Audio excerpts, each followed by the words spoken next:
Ah, quand j'étais jeune,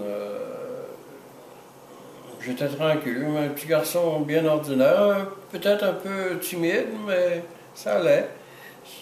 On faisait beaucoup de choses avec les voisins, les cousins. On allait sur le long de la rivière Rimouski.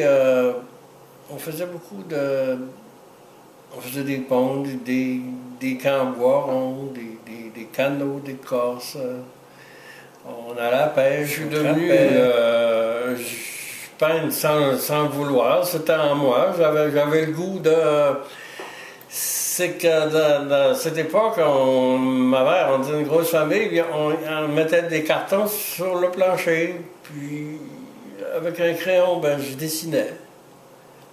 Je sais pas, c'était instinct. Tout petit. Puis, c'était ma meilleure moi de découvrir des choses. Il y avait souvent mon grand frère qui est sur le bout de la table de cuisine. Il nous donnait des cours un peu, mais on dessinait surtout des skieurs qui descendaient les pentes. Avec la casquette. Pour faire oui, on était toujours dehors, on n'avait pas de télévision. Puis on était beaucoup de jeunes. Ça fait que notre terrain de jeu, c'était le long de la rivière Rimouski. Le long de la rivière Rimouski, c'est 50 km et plus. Hein? C'était l'infini, les espaces. Hein? Ça nous appartenait. Pratiquement, c'est naturel d'aller dans ces grands espaces. Mais être artiste peintre, le dessin et la peinture m'intéressaient. Bon, c'est pas plus que ça. Mais ça m'a toujours intéressé, j'ai toujours continué, donc ça a donné ce que... Oui, 8-9 ans, là, j'avais des... Puis ma maman, à Noël, elle m'avait fait un cadeau. Il ne fallait pas l'ouvrir avant le 24 de décembre au soir. C'était un kit de peinture. On appelait ça dans cette époque-là la peinture à numéros. Là, il y avait toutes les couleurs. Il fallait suivre les numéros. Yeah. Mais il restait toujours un peu de peinture. Là. Je faisais des économies pour pouvoir utiliser toutes les couleurs sur des cartons ou sur des toiles de fenêtres. Oui, j'ai fait peindre sur des toiles de fenêtres. Il n'y avait pas des stars, c'est comme ça, oui. Mais les tout premiers tableaux, c'est comme ça. J'en ai un d'ailleurs. Ouais. Ben, j'avais rencontré un professeur en art plastique, puis il connaissait beaucoup l'histoire de l'art. Il avait vécu à Paris.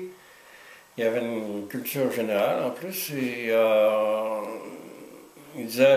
il m'avait dit, Osez, tu peux faire des choses, prendre de la matière, bien. Il faut être libre, il faut participer à la liberté. Donc, j'ai commencé à faire de la peinture abstraite, mais ça a été ça, c'était. Je n'avais pas encore 20 ans. Je sais pas, des années 60, au début des années 60, oui. Et après, ouais, fin des années 50. Et j'ai commencé à faire la science de l'automatisme. J'ai dit non, c'est trop, parce que c'était trop automatiste, c'était trop facile. Là, j'ai dit, faut mettre ça encore plus intéressant. Là, j'ai commencé à mettre des dessins avec des matières. Avec beaucoup de matière, c'était pas du blanc de plomb qu'on appelait. Et après ça, j'ai changé pour l'acrylique. C'est du ciment acrylique.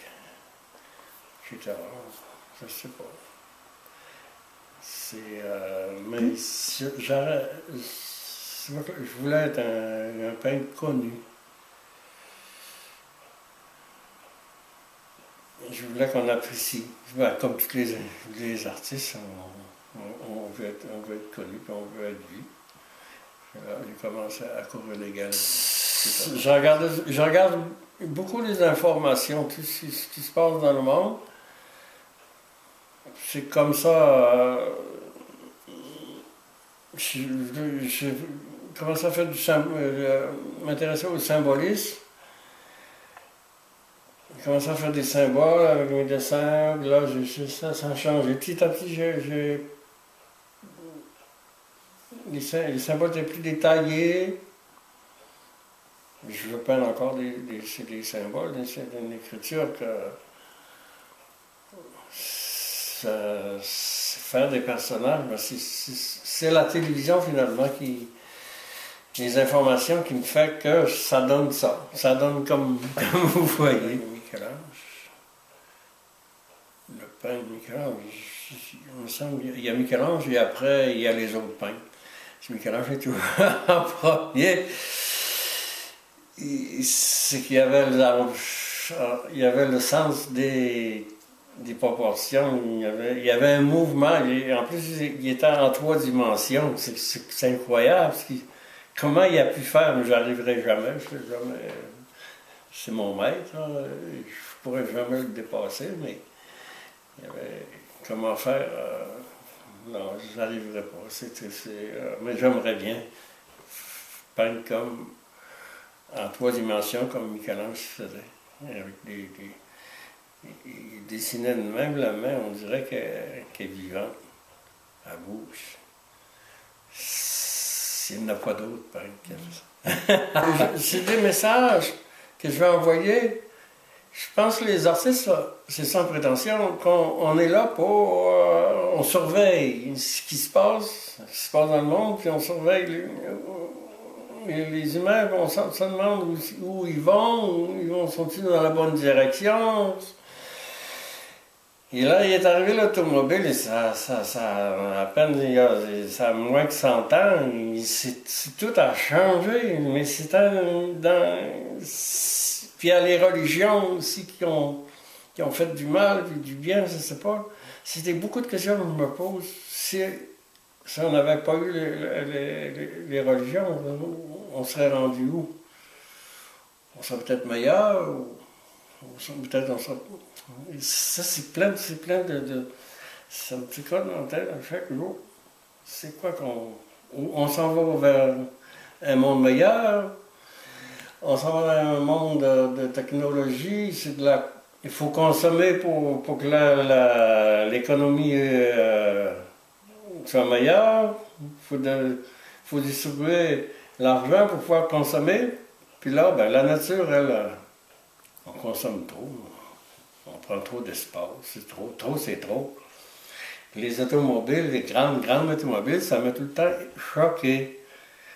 C'est pour ça que je prends Puis là, c'est arrivé comme ça. C'est arrivé un peu dans mon époque. On n'avait pas de voiture.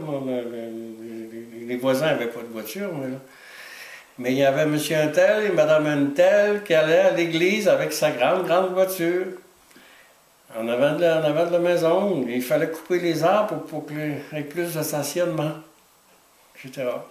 C'est ça, ici, il y avait plein d'arbres en avant de l'église. Mais il fallait les couper pour que Mme Untel et M. Untel viennent à l'église, à les communier avec leur grande voiture.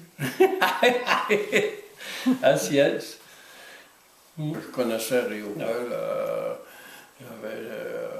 J'avais été au musée, puis il y avait des grandes toiles de Riopel, puis il avait osé faire des choses, puis j'avais aimé, parce qu'il avait osé. Et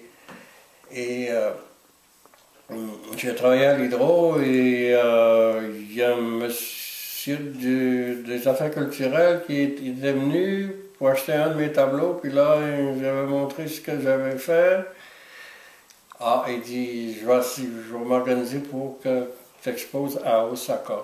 Et puis naturellement, j'étais dans le pavillon du Québec, à Osaka, et je représentais la région de Rimouski, de Bas-du-Fleuve. Comme mon tableau, on peut dire que c'est peut-être Riopel qui a exposé avec moi. C'est pas moi qui ai exposé avec Riopel, c'est une blague. J'avais eu une bourse aux affaires culturelles pour aller visiter les musées. Parce que mes tableaux ressemblaient à l'époque quelle époque il me l'avait dit, enfin.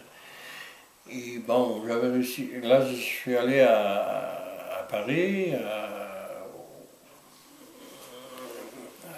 en Italie. Ici, l'autre pays voisin, c'est l'Espagne, etc.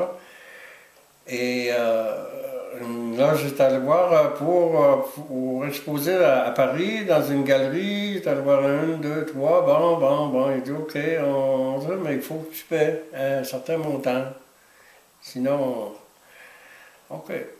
Avec toutes mes économies, j'ai mis les tableaux dans une caisse, puis je les ai envoyés, puis en même temps, je suis allé.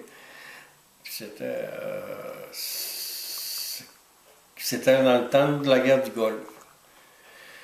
Et là, il n'avait pas fait les cartes d'invitation, il n'avait pas envoyé les cartes d'invitation. Il y avait personne dans la galerie. Il était supposé que j'avais payé en plus. La galerie Étienne de Caussin existe encore, sur la rue Seine.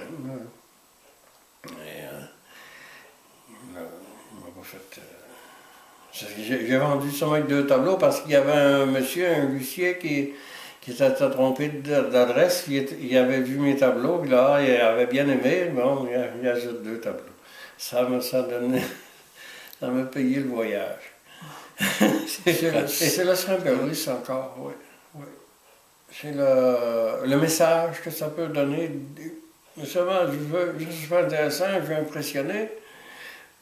On est tous un petit peu orgueilleux. Je veux pas que ce soit. Je veux surtout pas que ce soit aux oubliettes, tout ça.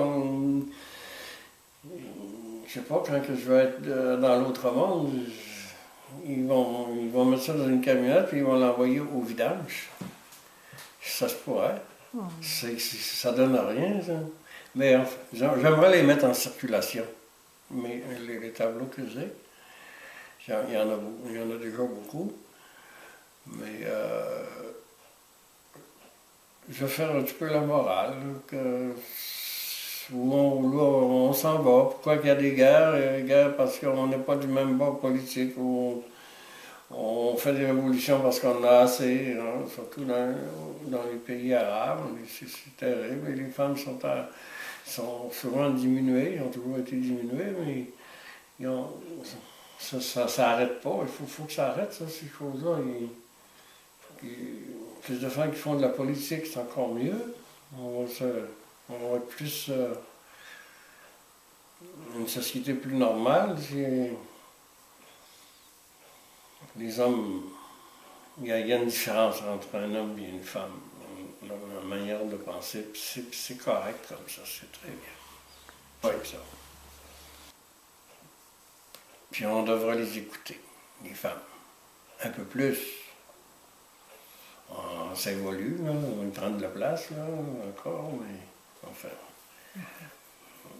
Je sais pas, si on avait un monde de femmes, on est encore dans un monde d'hommes. On est dans un monde d'hommes, on n'est pas dans un monde de femmes. Mais ça s'en vient. Ça, je veux travailler avec les artistes là-bas. Ils vont me montrer que la technique classique, la technique dans le temps du Moyen-Âge, comme peindre des personnages avec à peu près pas de matière, avec seulement le dessin est toujours important. Mais les autres, c'est comme ça qu'ils peignent. Ils peignent d'une manière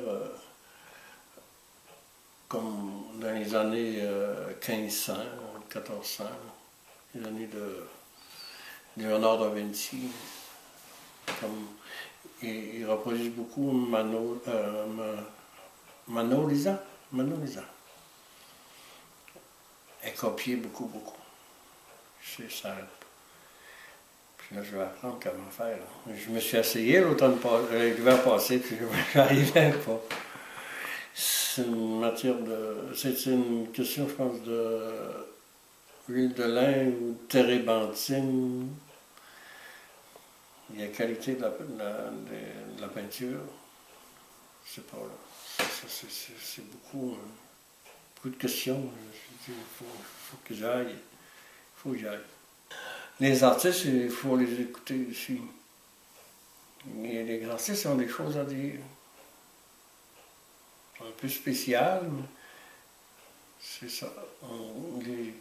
On parle beaucoup d'économie, c'est très bien, oui. L'économie, c'est important, mais les arts aussi. Puis les artistes, il faut en mettre du temps. Il faut écouter les artistes. Non, hein?